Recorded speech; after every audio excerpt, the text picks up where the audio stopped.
முதலாவது நீதிமான்னா நமக்கு என்னன்னு தெரியணும்.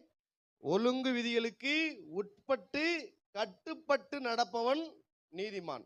அடுத்து உத்தமன். உத்தமன் அப்படின்னா ஒரு வாக்கியத்துல இல்ல, ஒரு வார்த்தையில சொல்லலாம், குறைபாடற்றவன் உத்தமன். அடுத்து சன்மார்க்கன். சத் அப்படின்னா சத்தியம், சத் அப்படின்னா உண்மை, சரிங்களா? மார்க்கம்னா வழி, சத்தியத்தின்படி நடப்பவன்.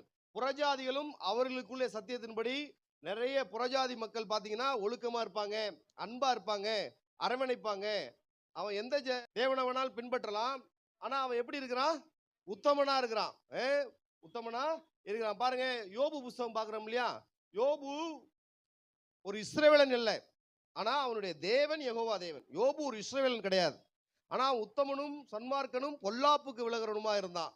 அதே போல அநேக பேர் புறமார்க்கத்துல இருந்தும் உத்தமனா இருக்கிறத பார்க்கலாம், கிறிஸ்துவர்களை விட. அடுத்து பிரமாணம்னா என்னன்னு தெரியும் நமக்கு. பிரமாணம் அப்படின்னா உறுதிமொழி, விதி, ஆணை, அரச கட்டளை, வேதம், அறிவு, உண்மை நிலை, இதுதான் பிரமாணம்.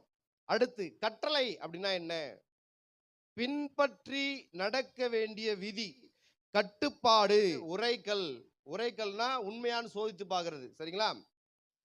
கட்டளைப்படி நடக்கிறானா அப்படிங்கிறது. அடுத்து கற்பனை அப்படின்னா என்ன அப்படின்னா நமக்கு தெரிஞ்சதுதான், ஒன்றை புதிதாக உருவாக்குதல், இல்லாத ஒன்றை இருப்பதாக நினைத்து பார்க்குதல். இல்லாத ஒன்றை இருப்பதாக நினைத்து பார்க்குது கற்பனை.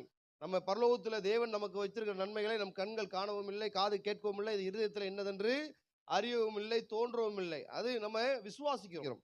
அடுத்து நியமங்கள்னா என்ன? ரொம்ப முக்கியம், நல்லா கவனிங்க. ஒழுக்கத்தின் மூலம் ஆத்தும சுத்தி அடைவது. நம்ம குளிக்கிறதுனால சரீர சுத்தி வருது, ஒழுக்கமா நடக்கிறது மூலியமாக உள்ளான மனிதன் சுத்தமாக்கப்படுகிறான், சரிங்களா?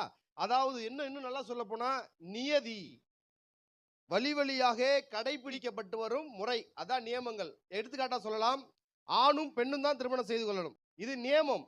ஆனா இப்ப மாறி நடக்கிறத பார்க்கலாம், ஆண் ஆண், பெண் பெண், இதெல்லாம் நியமங்கள் மாறி முறை தவறி நடக்கிறத பார்க்கலாம். கடைசியாக ஆகமங்கள், சமய நெறிகளை எடுத்து சொல்லக்கூடிய புஸ்தகம்.